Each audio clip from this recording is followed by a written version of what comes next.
La Révolution. Ce changement brusque, brutal, qui renverse l'ordre établi et met à mal nos convictions les plus profondes. Qu'est-ce qui fait qu'un jour tout change? Que le football qu'on regarde à la télé ne ressemble plus à ce qu'on avait l'habitude de voir? Pourquoi n'avons-nous jamais été capables ne serait-ce que de l'imaginer avant que ça nous frappe? Mais surtout, n'est-ce pas là la marque des plus grands? De changer, de faire évoluer son sport. Le basket à l'insolence de Stephen Curry, la puissance de Shaquille O'Neal et la divinité Michael Jordan. Mais nous, dans le foot, on a qui? Qui a vraiment fait évoluer son sport? Qui a su, par ses caractéristiques, instiguer la peur chez ses adversaires, obliger l'équipe adverse à s'adapter, entrer dans l'esprit du coach et le faire douter? J'en tiens un Italien, encore, Giacinto Facchetti, latéral droit mais surtout premier arrière-ailier de l'histoire du football, et c'est tout de suite dans Révolutionnaire.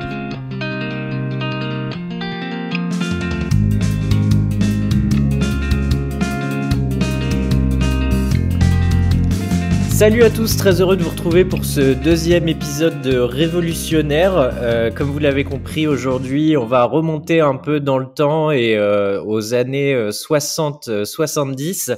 On va parler aujourd'hui de Giacinto Facchetti. Je suis désolé pour mon niveau d'italien qui est pas extraordinaire.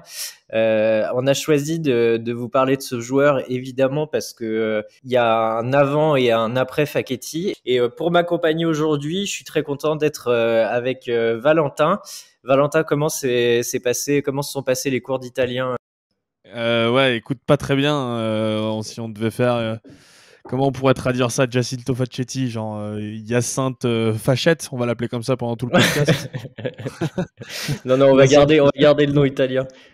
Mais en tout cas, je suis très fier de pouvoir faire un épisode de Révolutionnaire avec toi, parce que tu vas pouvoir parler un petit peu de tes souvenirs d'enfance, Alex, et ça, c'est vraiment un truc, Ouais, bah oui, un truc les années sympa. 60, carrément quoi. Bah Ça fait d'ailleurs, gagner. Facchetti, pour rentrer dans le vif du sujet, il est né en 1942. Je crois que à cette époque-là, bah moi j'avais pris les armes, évidemment. Hein. Ouais, bah, 42, j'étais dans la force de l'âge.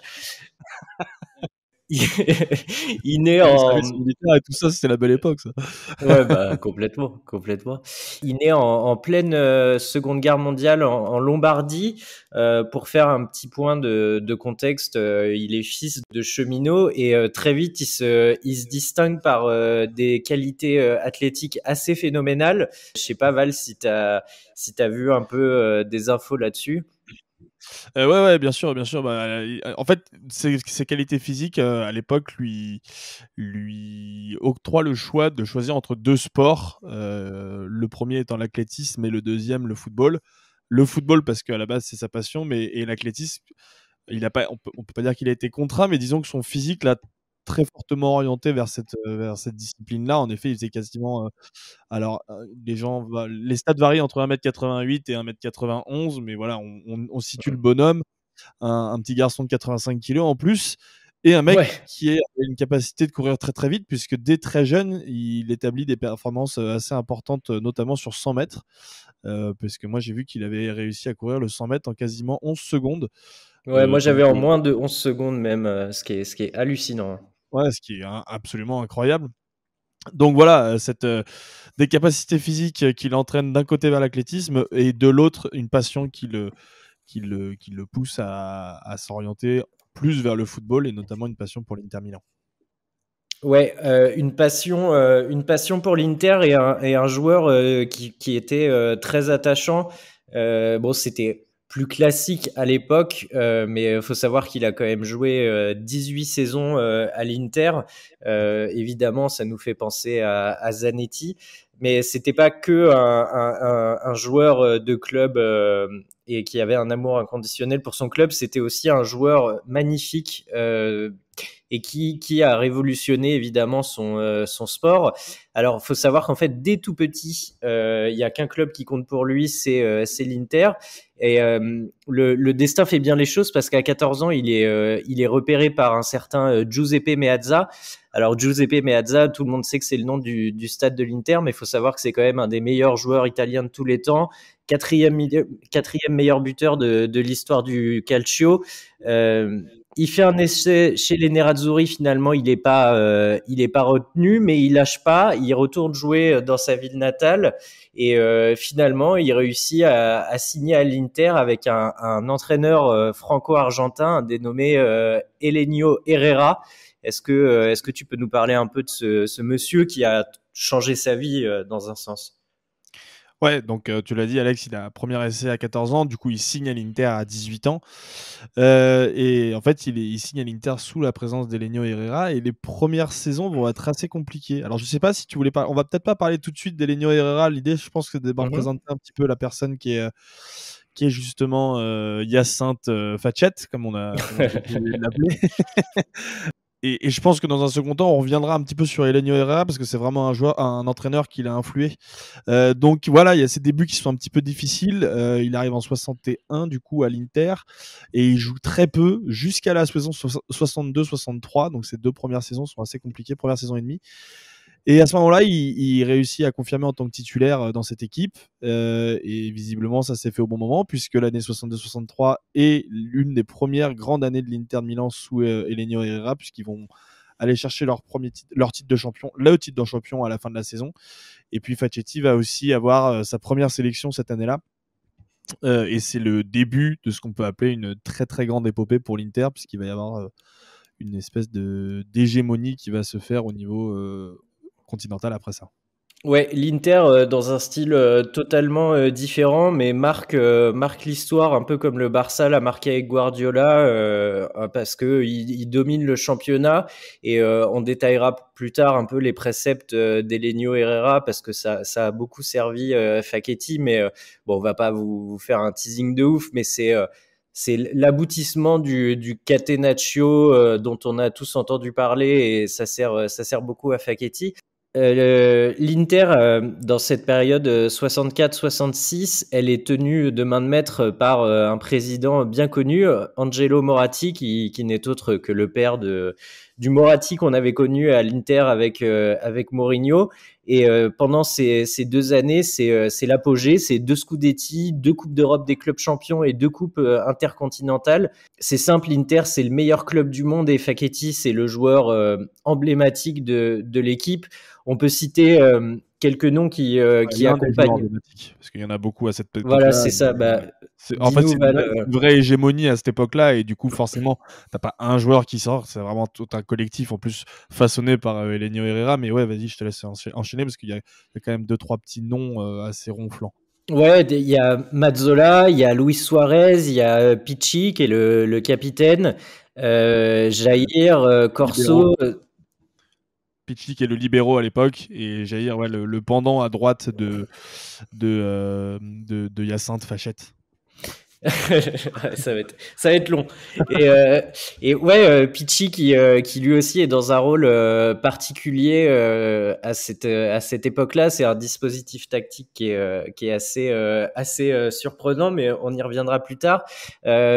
Il y a un match qui fait référence en finale de Coupe d'Europe en 64 face au Real de Di Stefano, qui joue d'ailleurs son dernier match sous le maillot du Real à cette époque-là. Et l'Inter tactiquement domine complètement son adversaire. Facchetti est au marquage sur Amancio, qui était un autre joueur. Alors, c'est des noms qui vous parlent pas forcément, mais on parle quand même de joueurs de légende. Hein.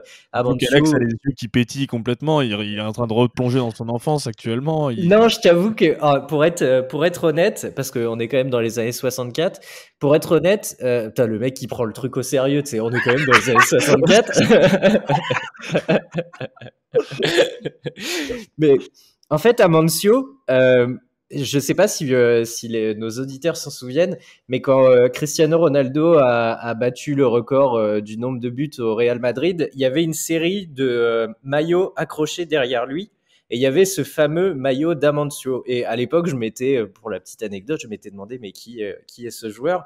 Et voilà, ça m'a juste fait sourire de le revoir et de savoir qu'il était là dans cette finale où l'Inter l'emporte 3-1. Et, euh, et c'est la première équipe, d'ailleurs, pour l'anecdote, qui arrive à remporter la compétition sans concéder une seule défaite avec 7 victoires et 2 matchs nuls.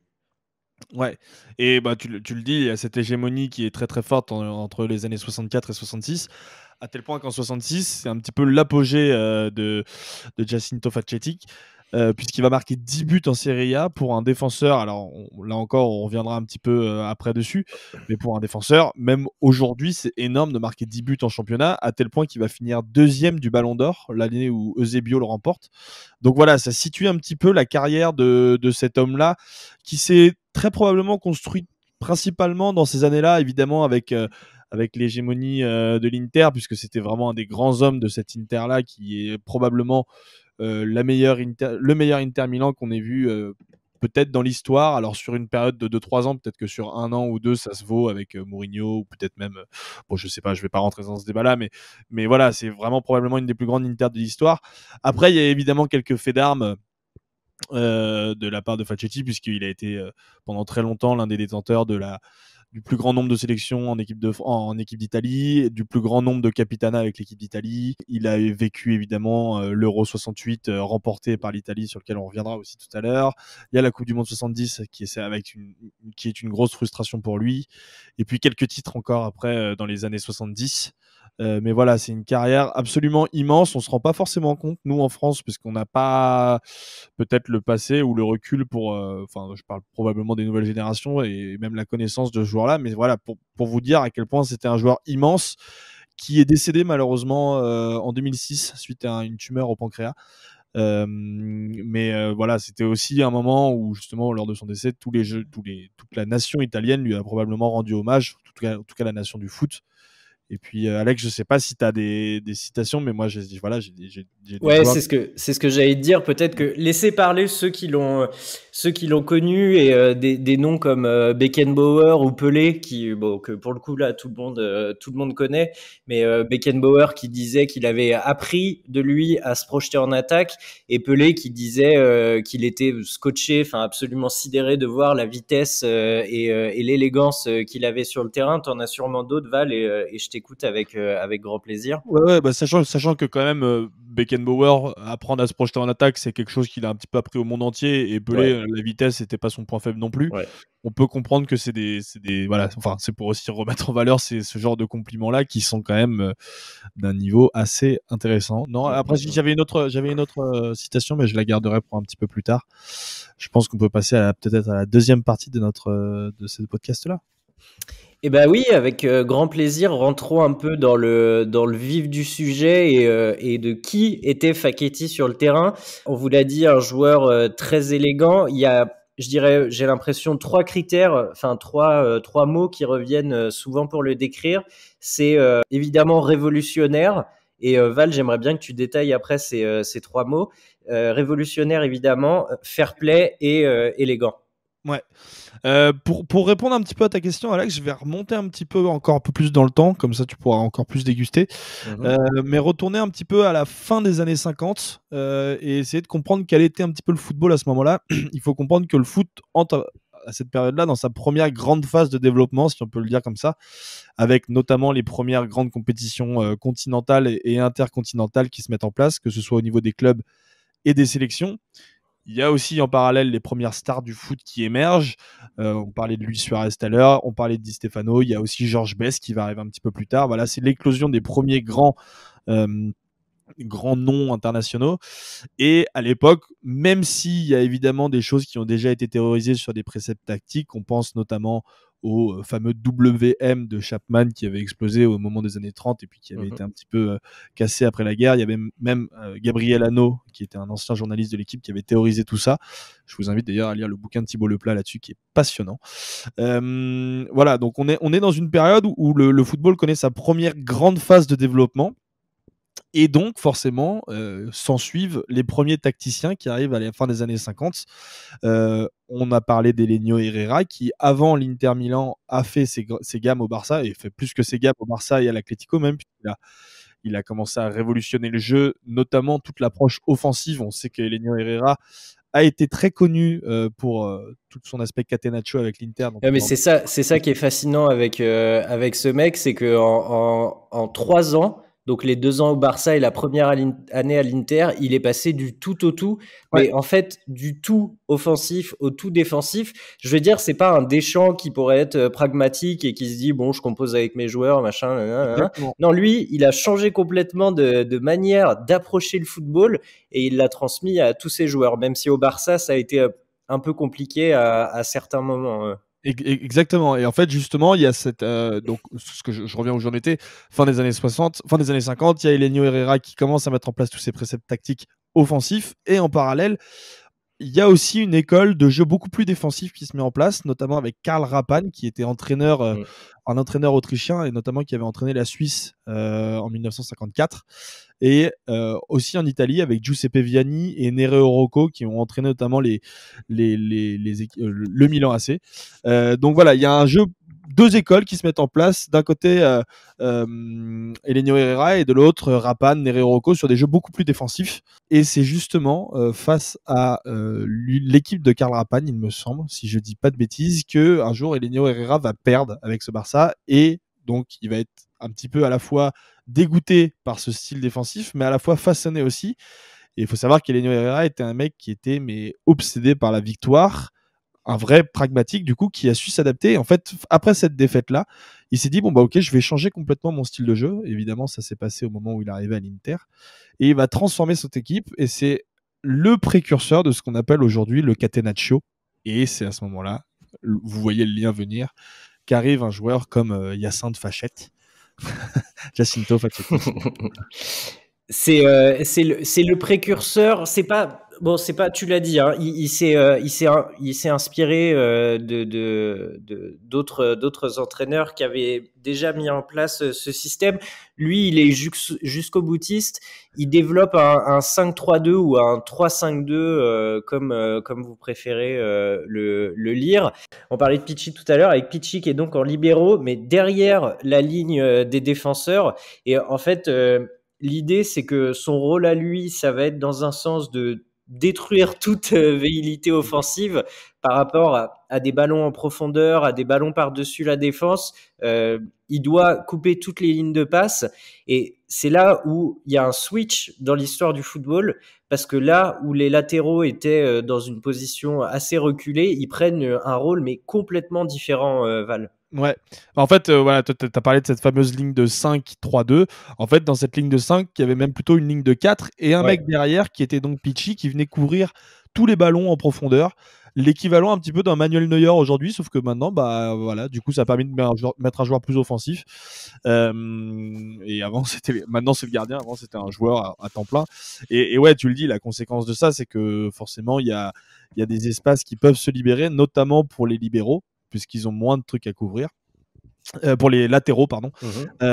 Et quand on parle de Catenaccio, on se réfère souvent à une tactique très défensive, etc.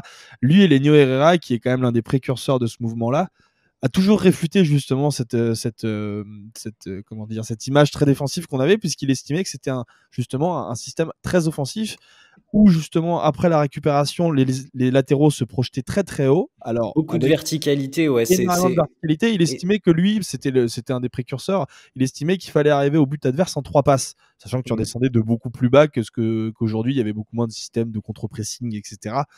Donc il estimait que lui, c'était un système très très offensif. Et il y a un joueur, justement, on ne fait pas cette émission pour rien, qui va être parfaitement mis en valeur par ce système-là.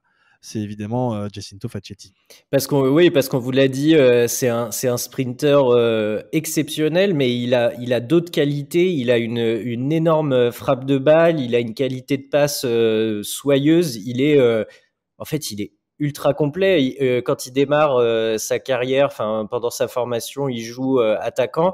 Il a aussi un très bon jeu de tête. Enfin, Ouais. c'est déjà le système est fait pour lui et le joueur est parfait pour exploiter au mieux ce système. Et en fait, ce qui choque j'insiste là-dessus, hein, mais c'est que on est à une époque où passer le milieu de terrain pour un défenseur, c'est une hérésie. Et il inverse complètement les rôles où finalement il devient en gardant sa position de défenseur, mais de défenseur offensif, c'est lui qui finit par faire reculer et défendre l'ailier adverse qui a pas du tout l'habitude de se retrouver dans cette position-là, quoi. Bah, c'est justement la citation que je me gardais de côté tout à l'heure de Lenio Herrera, Mmh. qui a littéralement dit: «Il transforme les ailiers en arrière». En gros, avant, les ailiers, il y avait 3 défenseurs qui défendaient sur toute la largeur du terrain et un ailier qui était beaucoup plus haut. Là, il forçait l'ailier qui était beaucoup plus haut à redescendre pour défendre sur lui, qui à la base était juste un arrière. Donc il inversait totalement le rapport de force et c'est aussi dans ce cadre-là que c'est un joueur qui est complètement révolutionnaire parce qu'il a forcé certains entraîneurs à changer des préceptes tactiques, ce qui n'arrive que très rarement des joueurs comme ça. Donc voilà, c'est aussi pour ça que nous on voulait mettre en valeur ce joueur. Et tu le disais sur ses qualités physiques en tant que telles, ça vient de son passé en tant que en tant qu'ancien athlète avec des qualités physiques hors normes, que ce soit de vitesse, de jump, voilà, et des qualités techniques qui étaient assez fortes aussi.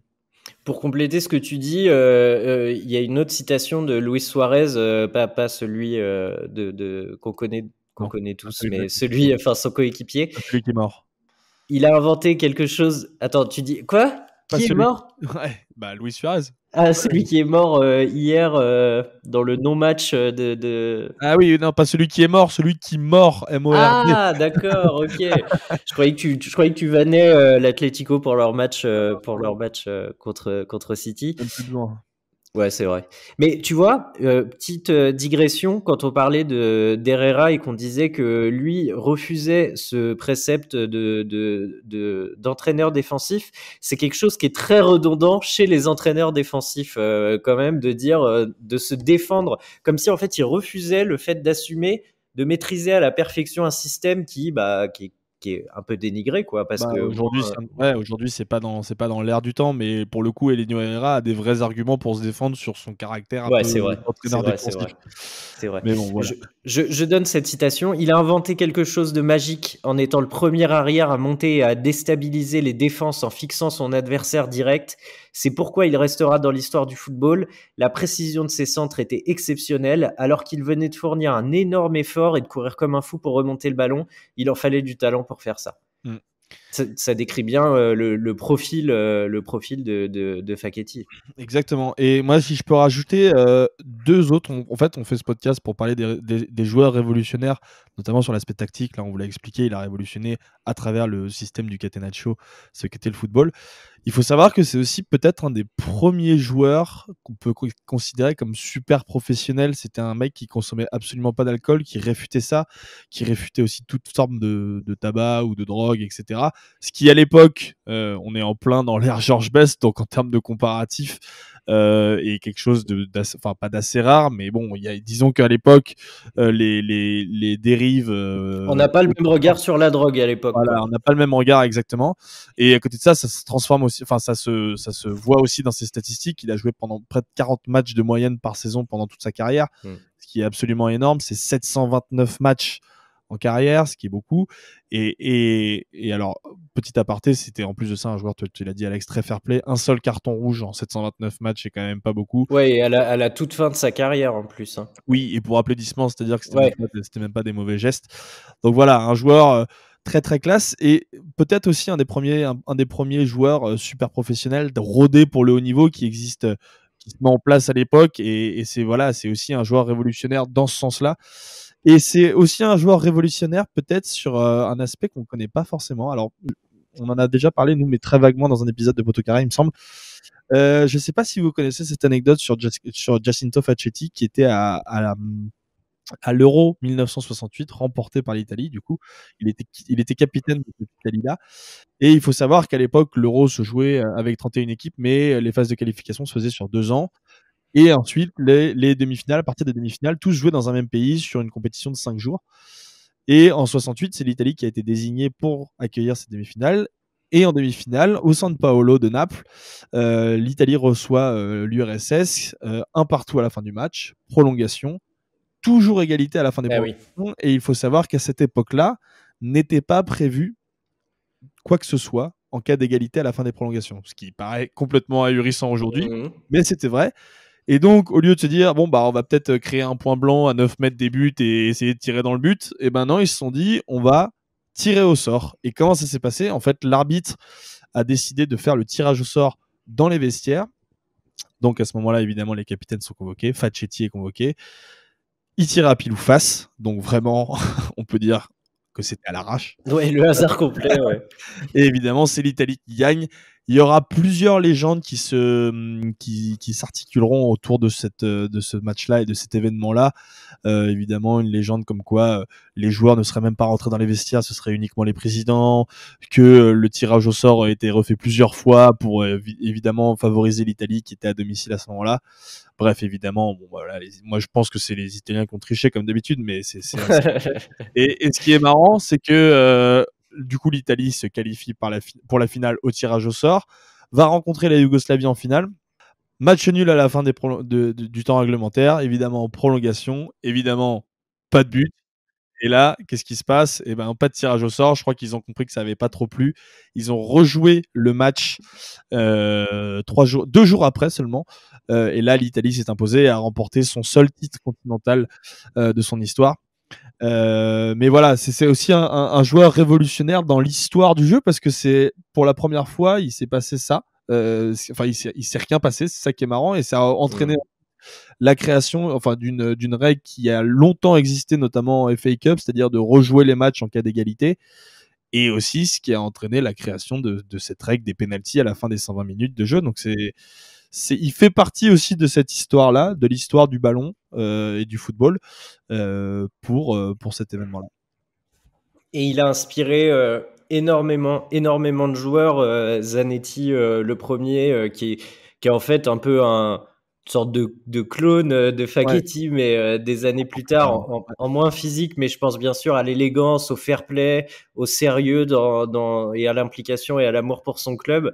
Et des types de joueurs aujourd'hui. Moi, c'est marrant quand on a travaillé un petit peu cet épisode-là, je regardais des descriptifs de Facchetti et le nombre de joueurs auxquels je pensais qu'il correspondait. Aujourd'hui, je pense que un mec comme Théo Hernandez, par exemple, est un prototype de ce qu'a été Facchetti. Il aurait alors peut-être été parce qu'il s'est passé énormément de temps et tu as des joueurs qui se sont façonnés grâce à lui, mais voilà, c'est le prototype type de ce qu'est Lucas Hernandez, Théo Hernandez, mais dans les années 60. Et la différence d'âge est assez impressionnante, je trouve. Bah tu vois, moi c'est marrant parce que moi ça m'a beaucoup fait penser au Chelsea de Tuchel et je l'imaginais dans cette équipe. Ouais. En fait c'est le joueur parfait pour un système en 3-5-2 et avec en fait des qualités qui sont presque surhumaines, et se dire un latéral qui peut courir le 100 mètres en moins de 11 secondes, c'est juste un point monstrueux, un point fort monstrueux. Hakimi pourrait être un joueur comme ça, enfin un équivalent aussi. Il y en a plein aujourd'hui qui correspondent un petit peu à ce qu'était Jacinto Facchetti à l'époque. Quand il disparaît, il y a des hommages assez touchants et à la hauteur de l'homme qu'il était. Évidemment, la famille Moratti, qui aura beaucoup compté dans sa vie, se contente de cette déclaration que j'ai trouvée très belle. Merci d'avoir honoré l'Inter. En une phrase, en fait, c'est un résumé de ce que cet homme a donné à ce club et de la trace qu'il laisse dans l'histoire, et pas seulement dans l'histoire de l'Inter, mais du foot italien. On l'a dit rapidement, il gagne 1 euro, il fait une finale de Coupe du Monde. Il y a aussi, et c'est pour caler cette petite anecdote, la Coupe du Monde qui précède la Coupe du Monde 70, donc la Coupe du Monde 66, avec le match de la honte contre la Corée du Nord, où ils sont défaits 1-0, ils sortent pas des poules et ils finissent couverts de tomates en rentrant en Italie. Ses débuts avec la Squadra Azzurra ont mal commencé, mais c'est un joueur qui est adulé encore en Italie et qui existe vraiment dans l'esprit de tous les Italiens, quoi. Ouais, et d'ailleurs, je crois qu'il avait eu une déclaration comme ça en disant que à la fin de la Coupe du Monde 70, en disant qu'il y a 4 ans, il se faisait balancer des tomates sur la gueule et que maintenant, il est quasiment l'idole d'un peuple et qu'il n'y avait que le football pour procurer des émotions comme ça. Ouais, il avait même rajouté que la police avait dû protéger sa femme parce que tout le monde voulait la porter en triomphe après la Coupe du Monde 70. Val, est-ce qu'il y a des choses que tu as envie de rajouter sur Facchetti? Non, bah, je pense qu'on a quand même pas mal explicité toute la personne qu'il était. Et voilà, aujourd'hui, je pense qu'il faut vraiment qu'on se rende compte, c'est un petit peu aussi l'objectif de ce podcast-là et de ce format-là, de l'importance de ce joueur-là dans l'histoire du football et dans l'aspect tactique aussi. Il aura révolutionné. C'est vraiment l'un des premiers joueurs. Alors, on a cité pas mal beaucoup en comparatif les Brésiliens Nilton et Djalma Santos qui étaient arrivés un petit peu avant lui. Beaucoup s'accordent à dire que c'était évidemment des latéraux très offensifs, mais beaucoup s'accordent à dire que le vrai premier latéral offensif, c'est Jacinto Facchetti. Et voilà, et c'est pour ça qu'on voulait aussi lui rendre hommage. Ouais, effectivement, parce que voilà, l'idée de cette émission, c'est de vraiment pointer du doigt le tournant dans l'histoire du foot, ce qui fait que plus rien n'a été pareil après le passage de ce joueur. Merci infiniment, Val, pour ce moment très agréable en ta compagnie. Ça m'a fait beaucoup de bien de me replonger dans mon enfance, même si les souvenirs de guerre sont douloureux. Ouais, c'est sûr. On se retrouve très vite. N'hésitez pas à nous soumettre des idées de joueurs qui vous feraient plaisir, dont vous si vous en aimeriez qu'on connaissez, parle. parce qu'on les connaissait pas tous les joueurs révolutionnaires, même s'ils ont joué en D2 norvégienne, ça se trouve il y en a qui ont influencé le football mondial et qu'on ne les connaît pas. Donc n'hésitez pas à nous envoyer vos Par contre, les suggestions. émissions de hipsters, c'est avec Jules Quitté. Ouais. Nous, on parle de Ouais. vrais joueurs. Oui, Donc, avec Alex, c'est plutôt la vieille époque, donc envoyez-les-nous, je ferai une chronique sur Poto Carré plutôt. Voilà, très bien. Merci à tous, merci Val, et on se retrouve très vite. Allez, ciao.